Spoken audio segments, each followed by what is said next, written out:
El líquido es uno de los tres estados de agregación de la materia. Sus moléculas están en movimiento constante.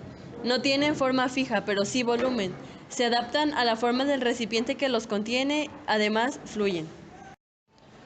Por medio de los siguientes experimentos, trataremos de comprobar las propiedades físicas y químicas de los líquidos, utilizando diversos materiales y sustancias que tenemos en casa.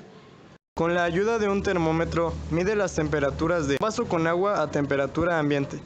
Métela al refrigerador y después de 2 horas mide nuevamente la temperatura. Anota la temperatura inicial y la final. Observamos que tan pronto sacamos un cubito de hielo del congelador, comienza a absorber el calor. Se derriten por la transferencia del mismo de una sustancia a otra, en este caso el agua. La rapidez con que se derriten depende del tamaño o del área de la superficie que está expuesta. Cuando los cubitos de hielo están rodeados de líquido, una amplia concentración de actividad molecular está interactuando con las moléculas de agua congeladas, provocando una reacción en cadena de vibración. La temperatura inicial del agua es de 20 grados centígrados. Transcurridas 2 horas en el refrigerador, su temperatura fue de 14 grados centígrados. En el otro vaso, transcurrieron 5 minutos para que se deshicieran los hielos. La temperatura final fue de 11 grados centígrados. Selecciona alguna leguminosa como frijol. Necesitas 2 tazas. En una cacerola con agua suficiente, pon a cocer una taza de leguminosa que seleccionaste. Pon la otra taza de leguminosa a cocer en una olla de presión, también con suficiente agua. Anota los tiempos en los cuales se cocieron. ¿Cuál método resulta más efectivo y por qué? Nos resultó más eficaz utilizar la olla de presión, pues este recipiente hermético para cocinar puede alcanzar presiones más altas que la atmósfera, debido a que el punto de ebullición del agua aumenta cuando se incrementa la presión. La temperatura más alta hace que los alimentos se cocinen más rápidamente, llegando a reducir los tiempos de cocción tradicionales. Así comparamos el tiempo que tardaron en cocerse los frijoles de 1 hora en cacerola a 25 minutos en la olla express. Recipientes profundos. A. En un recipiente prepara una solución saturada de sodio, sal de mesa, agrega varios cubos de hielo. B. En otro recipiente solo coloca hielo. C. Introduce un refresco cerrado en cada recipiente. Deja pasar 15 minutos y destapa cada refresco. Toma su temperatura. Mételos nuevamente en los recipientes. Observamos que se enfría más rápido el recipiente con solución saturada de cloruro de sodio, pues si añadimos un sólido no volátil como la sal al agua, la presión de vapor de la solución disminuye, necesitándose mayor temperatura para lograr la presión de vapor del agua pura. En consecuencia, la temperatura de congelación de la solución preparada con el cloruro de sodio es menor que la del agua pura.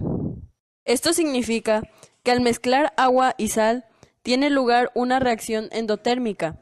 Para que la sal se pueda disolver necesita calor, que lo obtendrá de la botella, enfriándose así más rápido. La temperatura ambiente o inicial de los refrescos es de 25 grados centígrados.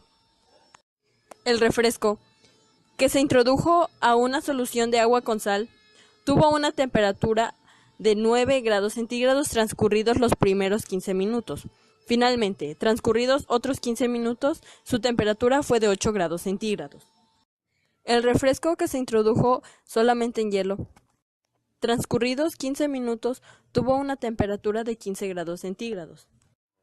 Añadiéndole otros 15 minutos más, su temperatura final fue de 11 grados centígrados. 4. Utiliza 2 vasos y 2 platos de cristal. A. Pon agua a los vasos hasta la mitad. B. Tapa uno de ellos con un plato y encima de este coloca cubos de hielo. C. En el otro plato, haz una cama con los cubitos de hielo y pon encima el otro vaso lleno de agua. D. Deja pasar 10 minutos y mide la temperatura del agua de ambos vasos. Anota las lecturas. E. Deja pasar 15 minutos y mide más nuevamente la temperatura del agua de ambos vasos, anotando una tabla de los resultados. ¿Cuál agua se enfrió más rápido? Utiliza alambre forrado de estambre, con diferentes formas, redondas, triangulares, cuadradas, y jabón para hacer burbujas. Las burbujas, una vez ya hechas, ¿adoptan la forma con la que se hicieron? ¿Forman burbujas triangulares? ¿Por qué se forman las burbujas? Utiliza alambre forrado de estambre, con diferentes formas, redondas, triangulares, cuadradas, y jabón para hacer burbujas. Las burbujas, una vez ya hechas, ¿adoptan la forma con la que se hicieron? ¿Forman burbujas triangulares? ¿Por qué se forman las burbujas? Una pompa de jabón o burbuja puede existir porque la capa superficial de un líquido, agua, tiene cierta tensión superficial, lo que hace que la capa se comporte parecido a una hoja elástica. El jabón disminuye la tensión superficial hasta aproximadamente 1/3 del agua. La forma esférica es causada por la tensión superficial, ya que ésta tiene la menor área superficial para un volumen dado y hace posible esta forma. 6. Necesitas sal de mesa, un huevo, un frasco y agua. A. En el frasco pon agua hasta 3/4 partes. B. Suelta el huevo sin romperlo.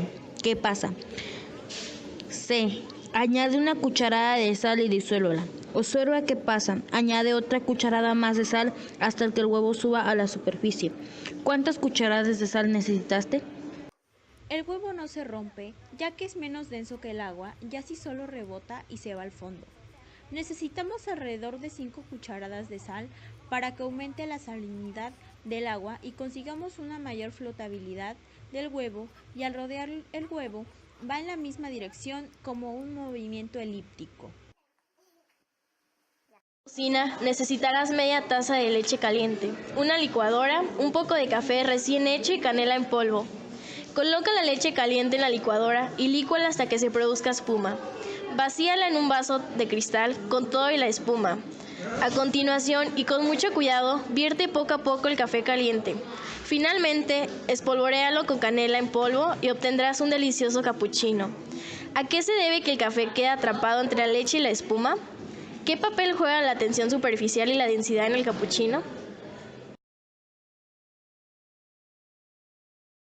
Necesitas miel de abeja, aceite de cocina y agua, además de platos. En cada plato vierte un chorrito de cada uno de los ingredientes anteriores. ¿Qué pasa? ¿Cuál de ellos te fue más difícil verter en el plato? ¿Por qué crees que sucede esto? En este experimento pudimos comprobar que la miel es más densa que el agua y el aceite y por lo tanto tarda más en recorrer la abertura del plato.